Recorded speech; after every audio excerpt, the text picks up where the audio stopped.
Last year, I got 8 degree apprenticeship offers, including from JLR and Rolls-Royce. Today, I'm going to talk to you about work experience. So, in all of my applications that helped me get my 8 degree apprenticeship offers, I would mention these things: 1 in-person work experience, 3 virtual work experiences, and 1 unrelated work experience. Okay, let me tell you another thing about work experience. So, in my interviews, I would also use work experience to answer the following questions: Why do you want this role? What do you know about this role? Why would you be a good fit for this role? Tell me about a time when you led a project. Tell me about a time when you saw something unsafe. Tell me about a time when you had to have a difficult conversation. Okay, so work experience was instrumental in my initial application in order to get me through to the next stage. And then in sort of the interview, which is the final stage of a degree apprenticeship application process, work experience again was a fundamental part of me succeeding in those interviews and getting the job and getting the degree apprenticeship offer. Okay, work experience is crucial to landing a high-paying degree apprenticeship. That's what we're going to talk about today. So, just a quick introduction before we do that. My name's Owen. I'm a degree apprentice, and I help people get degree apprenticeships in the engineering, technology, and finance industries. Here are some of the people I've helped this year get into a degree apprenticeship from companies like Amazon, JLR, HSBC, and KPMG, just to name a few. So let's come back to this. Work experience is crucial to landing a high-paying degree apprenticeship. Now, why is that? Well, there's a couple of reasons for that. The first reason is, when you do work experience, you're going to learn a lot. Okay, so if you're doing engineering work experience, you're going to learn a lot of engineering knowledge. If you're doing if sort of work experience with a finance company, maybe you're at an investment bank, something like that, you're going to learn a lot of stuff to do with finance and investment banking. But it's actually more than that, because it's going to give you a lot of transferable skills, which are going to show you're a good candidate. And that's actually what degree apprentice recruiters are looking for the most. I've spoken to them, is that they're looking for these transferable skills. Okay, because they're looking for someone who's going to be a good employee at their company. At the end of the day, a degree apprentice is going to be an employee. They need to be good at their job, and they need to work well for the company. So when you do work experience, it shows these things here. Okay, so on the bottom here, the things you do during work experience, maybe you do like a group task during your work experience, maybe you sort of lead an activity during your work experience. It's going to show leadership skills, it's going to show communication. Maybe you have to solve a problem on your work experience. Talking about that in your application, talking about that in your interview is going to show problem solving skills. Okay, so on one of my work experience that I used to mention in my interviews, the question was, tell me about a time when you led a project. This is where talking about this work experience allowed me to show those leadership skills, because I explained how I led the project. Okay, it's going to show time management skills, because you managed to maybe do a 2-week work experience placement whilst also managing your schoolwork, and whilst also maybe had some extracurricular stuff going on. It's going to show interpersonal skills. And then these ones at the top here, these are probably the most important, because they actually just show you're proactive, you take the initiative, you care about your self-development, you've got a work ethic, because you've gone out your way to go and organise this work experience. A lot of people don't even bother with work experience, but if you go out your way to actually get some work experience, you're really going to stand out as that candidate who really takes initiative and is proactive. This is why work experience is so important to landing a high-paying degree apprenticeship, which can be very competitive, because it's a good way to stand out from the other candidates.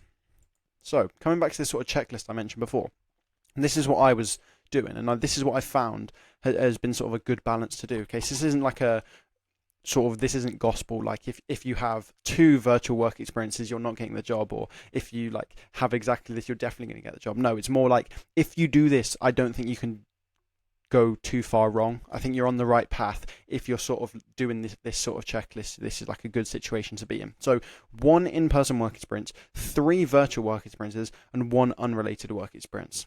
So let's start off with the unrelated work experience. When I say an unrelated work experience, I'm talking about something which isn't industry related. So say you're applying to an engineering degree apprenticeship, these first 2 are going to be to do with engineering. We'll talk about those later. If you're doing a finance degree apprenticeship, these first 2, you want to make them like finance related. We'll talk about it later.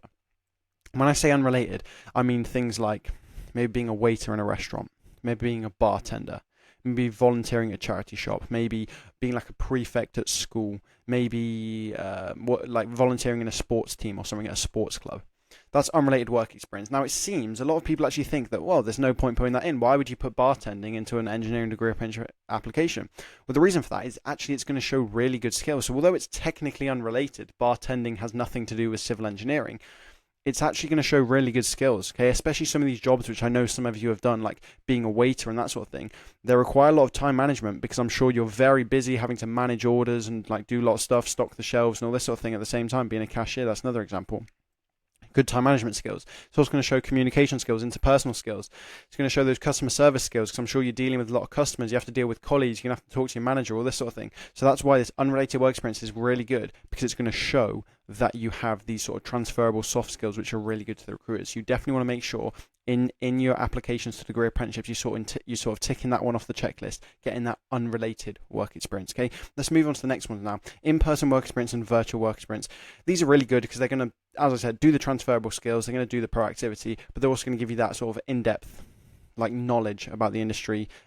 They're good. They're a good way of deciding if you're even in the right industry. Like, you might do engineering work experience and realize you don't like engineering. So it's really good to do this just personally, just because then it means you know what you like. But these are super important to have. It's been kind of difficult after COVID to get in-person work experience because a lot of the work experience has gone virtual.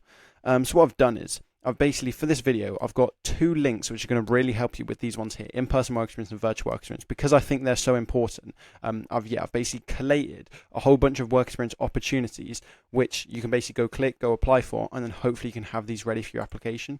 So the first one is basically, I've got a list of 25 plus in-person work experience opportunities sort of across the country, and I've posted this on my Twitter account. So the link will be in the description. It'll be the first link in the description.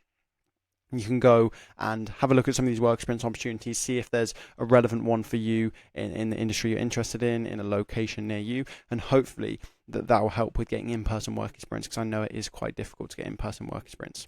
The next thing is the second link in the description will be basically a whole list I've put together of virtual work experience opportunities. Okay, so there's going to be loads here, all sorts of industries: the technology industry, engineering industry, law, finance, marketing, accountancy, all this sort of thing. And basically you can go through here, and I would personally recommend doing at least 3. So in total, I probably did 4 or 5 virtual work experiences, but then I would put down about 3 on my CV, and that's the sort of number I would recommend.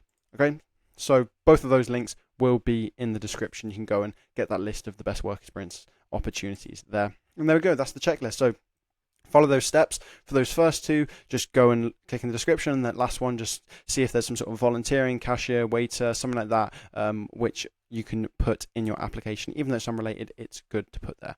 Okay, so there we go. That's the end of the video. Thanks for watching today, and I hope those work experience sort of links in the description, I hope they help you in getting and sort of organizing that in-person and virtual work experience. If you want to watch another video from me, you can click on the left, or if you prefer, you can click this video on the right. Thanks for watching, and I'll see you in a bit. Take care.